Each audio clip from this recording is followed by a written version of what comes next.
Chapter 11. When the ladies removed after dinner, Elizabeth ran up to her sister, and seeing her well guarded from cold, attended her into the drawing room, where she was welcomed by her two friends with many professions of pleasure, and Elizabeth had never seen them so agreeable as they were during the hour which passed before the gentlemen appeared. Their powers of conversation were considerable. They could describe an entertainment with accuracy, relate an anecdote with humor, and laugh at their acquaintance with spirit. But when the gentlemen entered, Jane was no longer the first object. Miss Bingley's eyes were instantly turned toward Darcy, and she had something to say to him before he had advanced many steps. He addressed himself to Miss Bennet, with a polite congratulation. Mr. Hurst also made her a slight bow, and said he was very glad, but diffuseness and warmth remained for Bingley's salutation. He was full of joy and attention.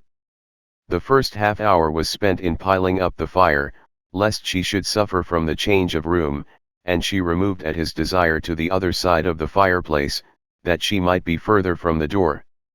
He then sat down by her, and talked scarcely to anyone else.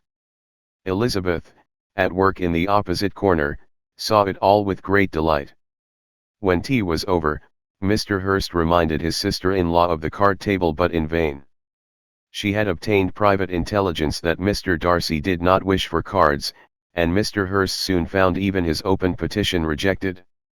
She assured him that no one intended to play, and the silence of the whole party on the subject seemed to justify her. Mr. Hurst had therefore nothing to do, but to stretch himself on one of the sofas and go to sleep.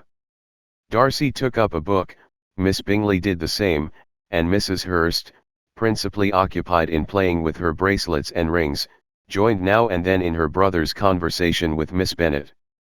Miss Bingley's attention was quite as much engaged in watching Mr. Darcy's progress through his book, as in reading her own, and she was perpetually either making some inquiry, or looking at his page.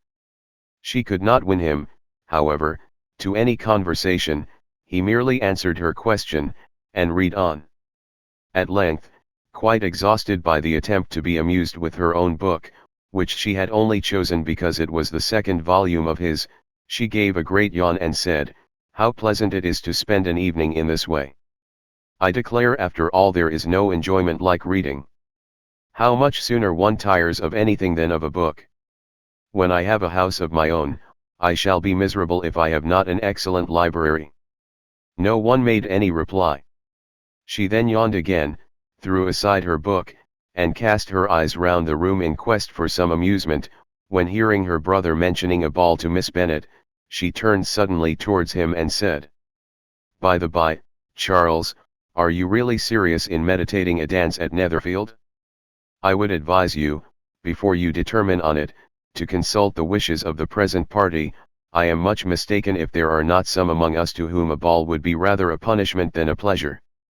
"If you mean Darcy," cried her brother, "he may go to bed, if he chooses, before it begins, but as for the ball, it is quite a settled thing, and as soon as Nicholas has made white soup enough, I shall send round my cards."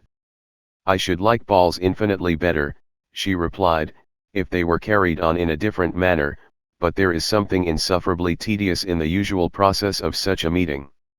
It would surely be much more rational if conversation instead of dancing were made the order of the day." "Much more rational, my dear Caroline, I dare say, but it would not be near so much like a ball." Miss Bingley made no answer, and soon afterwards she got up and walked about the room.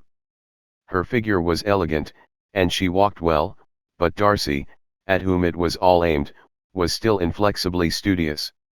In the desperation of her feelings, she resolved on one effort more, and, turning to Elizabeth, said, "Miss Eliza Bennet, let me persuade you to follow my example, and take a turn about the room.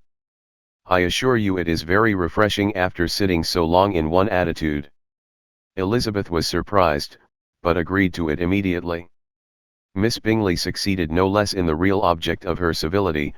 Mr. Darcy looked up. He was as much awake to the novelty of attention in that quarter as Elizabeth herself could be, and unconsciously closed his book. He was directly invited to join their party, but he declined it, observing that he could imagine but two motives for their choosing to walk up and down the room together, with either of which motives his joining them would interfere. What could he mean? She was dying to know what could be his meaning. And asked Elizabeth whether she could at all understand him.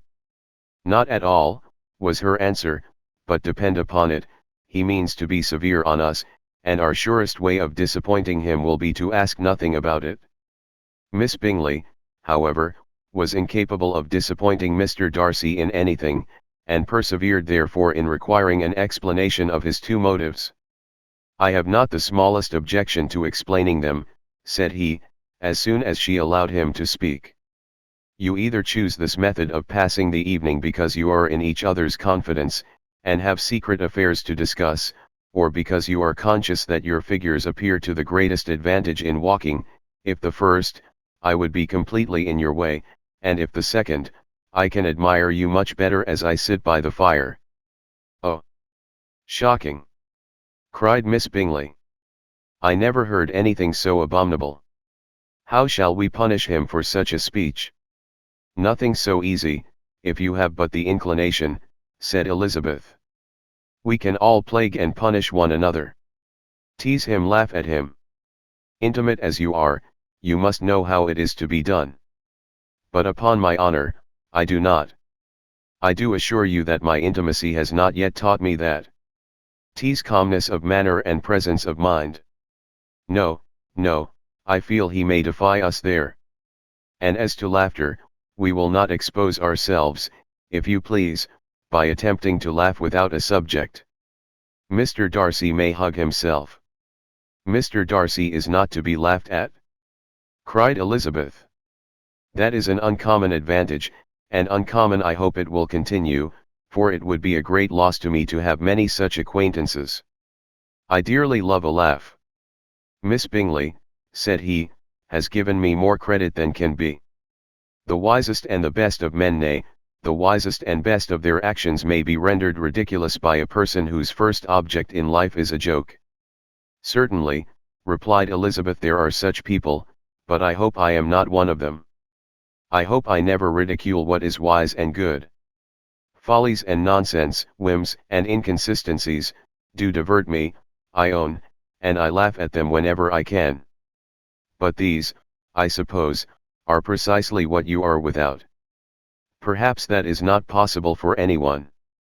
But it has been the study of my life to avoid those weaknesses which often expose a strong understanding to ridicule. Such as vanity and pride. Yes, vanity is a weakness indeed. But pride, where there is a real superiority of mind, pride will be always under good regulation." Elizabeth turned away to hide a smile. "Your examination of Mr. Darcy is over, I presume," said Miss Bingley, "and pray what is the result?" "I am perfectly convinced by it that Mr. Darcy has no defect. He owns it himself without disguise." "No," said Darcy, "I have made no such pretension. I have faults enough, but they are not, I hope, of understanding. My temper I dare not vouch for. It is, I believe, too little, yielding certainly too little for the convenience of the world. I cannot forget the follies and vices of others so soon as I ought, nor their offences against myself. My feelings are not puffed about with every attempt to move them. My temper would perhaps be called resentful.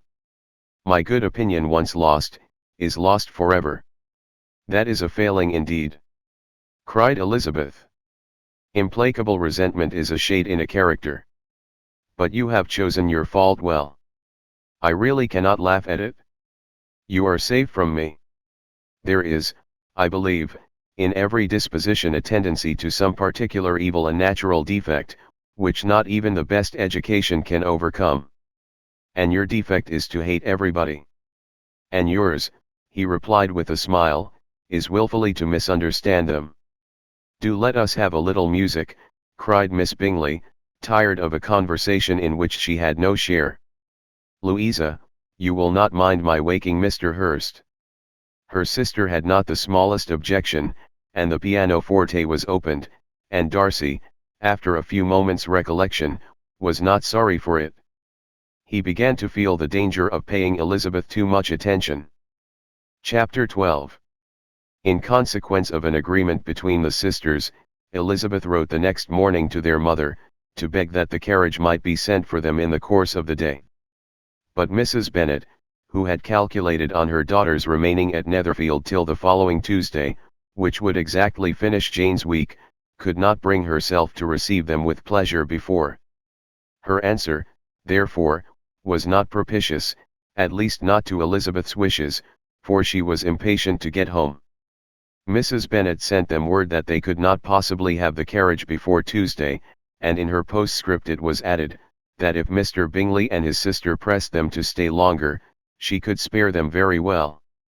Against staying longer, however, Elizabeth was positively resolved, nor did she much expect it would be asked, and fearful, on the contrary, as being considered as intruding themselves needlessly long, she urged Jane to borrow Mr. Bingley's carriage immediately, and at length it was settled that their original design of leaving Netherfield that morning should be mentioned, and the request made.